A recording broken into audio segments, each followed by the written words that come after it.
Hello friend, this is Anuj Tiwari MIT IAS academy. जैसा कि मैं बता दूं कि आज 13 दिसंबर 2024 17th BPSC को जिस तरह से कंडक्ट कराया गया है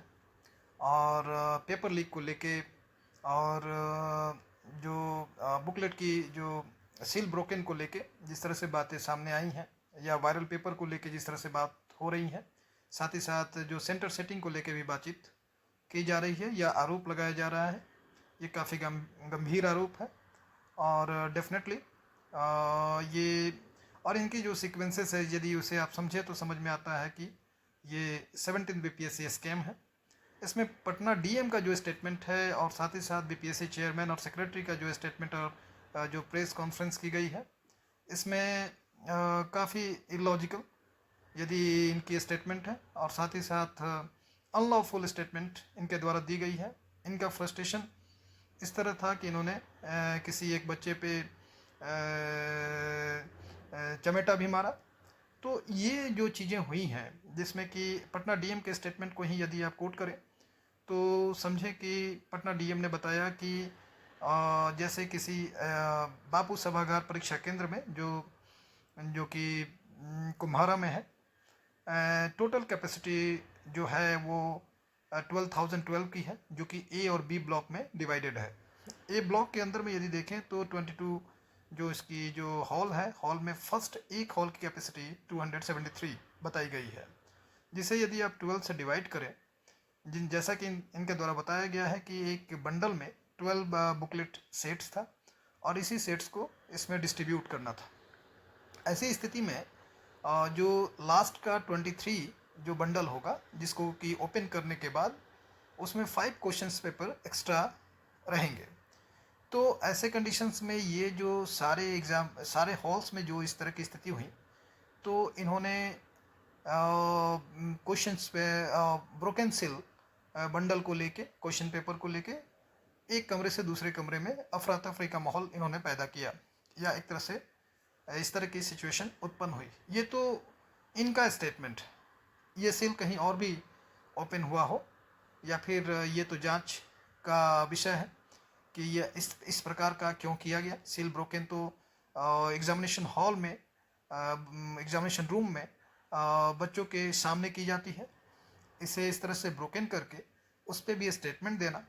ये काफ़ी स्पष्ट बताया जा रहा है। ये जो इनके द्वारा जो किया गया है, gross violation of norms of examination है, जिसमें कि broken cell of question paper, ये खुद इनकी एक्सेप्टेंस है, जो जिसे कि आपको समझने की ज़रूरत होगी। और सेकंड, इसमें जिसको कि इन्होंने भी, पटना DM ने भी और खुद BPSC के चेयरमैन वगैरह सब ने एक्सेप्ट किया है, और इनके द्वारा जो है कि gross violation of norms of examination किया गया है। और ये जो चीज़ें हैं कि ये पेपर लीक से रिलेटेड है, क्योंकि ये कहाँ लीक हुई, किस तरह से ये इसी क्रम में, इसी सीक्वेंस में यदि आप देखें तो बच्चों द्वारा ये पाया गया कि उनके पास ब्रोकन सील का एक बंडल देखा। जब बच्चों ने देखा तो उसके अगेंस्ट में उन्होंने इसके अगेंस्ट में जो इन्विजिलेटर था उसके अगेंस्ट में वो ब्रोकन सील वाला बंडल लेकर वो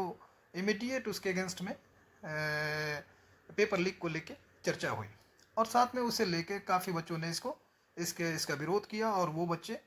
चूँकि जानते थे कि ये जब इन्विजिलेटर इस तरह की चीज़ें कर रहा है और साथ ही वहाँ बैठे बाकी लोग इसी चीज़ को, इस पर दूसरे आर्गूमेंट को दे रहे हैं या फिर वो समझाने का प्रयास कर रहे हैं, तो उन्होंने एक ग्रुप लेके बाहर निकलने का प्रयास किया। डेफिनेटली जिस तरह से भगत सिंह ने किया था सेंट्रल हॉल में जाके बम फेंकने का, कि इन बहरों को कैसे सुनाए, वो मीडिया के सामने उस बंडल को लेके आए जिसका कि सील ब्रोकन था, जो कि मीडिया में देखने को सामने आया। साथ ही साथ वो परीक्षार्थी जो था इमीडिएट BPSC ऑफिस भी उस बंडल को लेके पहुंचा, तो उसने अपनी जो आपत्ति थी उसे दर्ज की। तो ऐसे कंडीशंस में ये देख के भी काफ़ी damage of public property act के तहत BPSC चेयरमैन ने FIR करने की इन सभी पे धमकी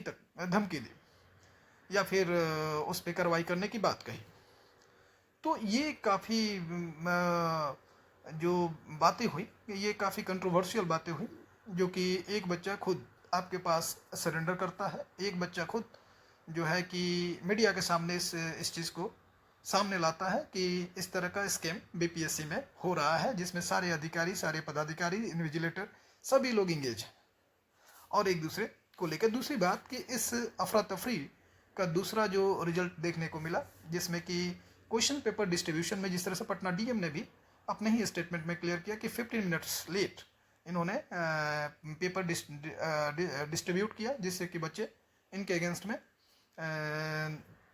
अलग अलग प्रकार से अपने क्वेश्चन को लेके बातें या फिर इसका विरोध किया।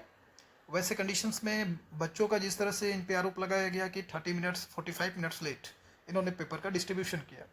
अब रही बात कि ये काफ़ी बड़ा ग्रॉस वायलेशन, अगर इसको देखें तो बड़ी वायलेशन थी जो एग्जामिनेशन नॉर्म्स है उसकी। अब ऐसे कंडीशंस में इन्होंने खुद इनकी एक्सेप्टेंस है डेफिनेटली इसमें। एक तो सीबीआई इंक्वायरी, चूँकि इसमें ऐसा समझ में आ रहा है कि काफ़ी लोग ये इनकी जैसे है कि भंडा फूट गया हो और ये सभी आमने सामने आ चुके हैं। तो डेफिनेटली इसमें एक तो इमीडिएट आप लोग को पटना हाई कोर्ट में केस करने की ज़रूरत है। दूसरा कि इमीडिएट हो सके तो सरकार को भी सीबीआई इंक्वायरी को रिकमेंड करना चाहिए, और जिससे कि ये 17 बीपीएससी जो स्कैम है ये काफ़ी क्लियर हो सके। इसके पहले भी देखा गया है कि बीपीएससी में जैसा कि पूर्व में भी कई चेयरमैन, जिसमें कि राम सिंहासन सिंह वगैरह को का अरेस्ट हुआ है। झारखंड पब्लिक सर्विस कमीशन में भी जिस तरह से देखने को मिला है कि यहाँ के भी जो चेयरमैन थे दिलीप प्रसाद, उनकी भी गिरफ्तारी हुई थी, और राम सिंहासन के एक तो रिश्तेदारों की भी गिरफ्तारी हुई थी। तो एक तो इस तरह की ये जो बातें हो रही हैं, इसमें डेफिनेटली आप सभी को सीबीआई इंक्वायरी की मांग करनी चाहिए, और दूसरा इमीडिएट इन पे केस होना चाहिए। ये जो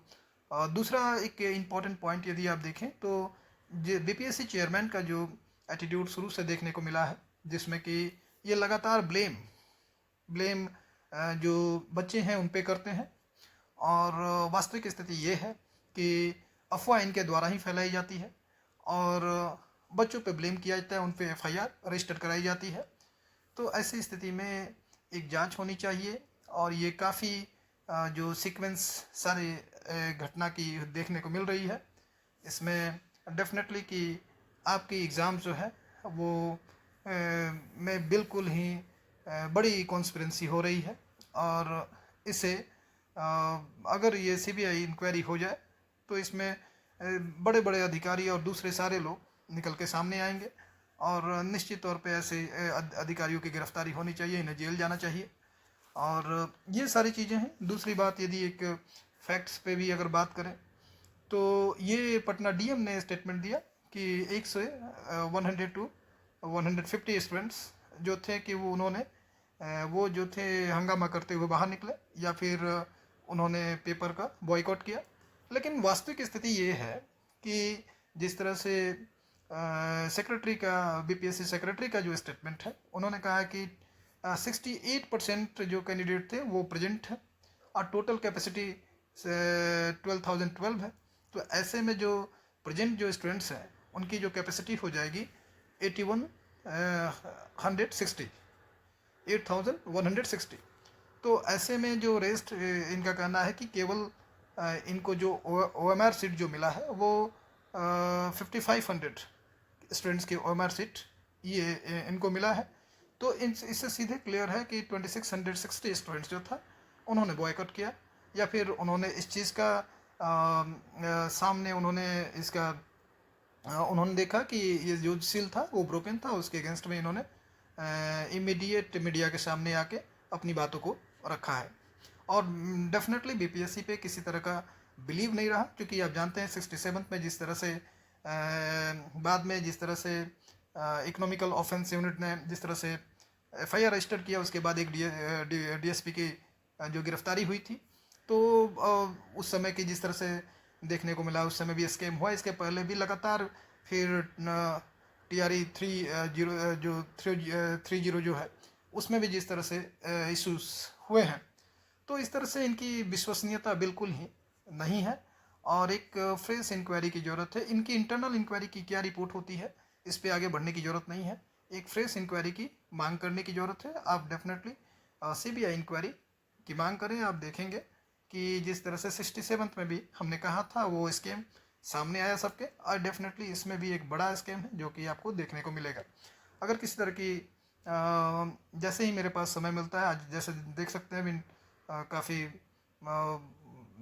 काफ़ी लेट ये एक वीडियो में बना रहा हूँ, लेकिन जैसी भी ज़रूरत होगी पटना हाई कोर्ट में भी हम मदद करने को तैयार हैं, सुप्रीम कोर्ट में भी आपकी मदद करने को तैयार हैं। किसी भी तरह की आप इंक्वायरी चाहें हमसे कर सकते हैं, और डेफिनेटली हम प्रयास करेंगे कि आपको आंसर करें। और थैंक यू फ्रेंड्स।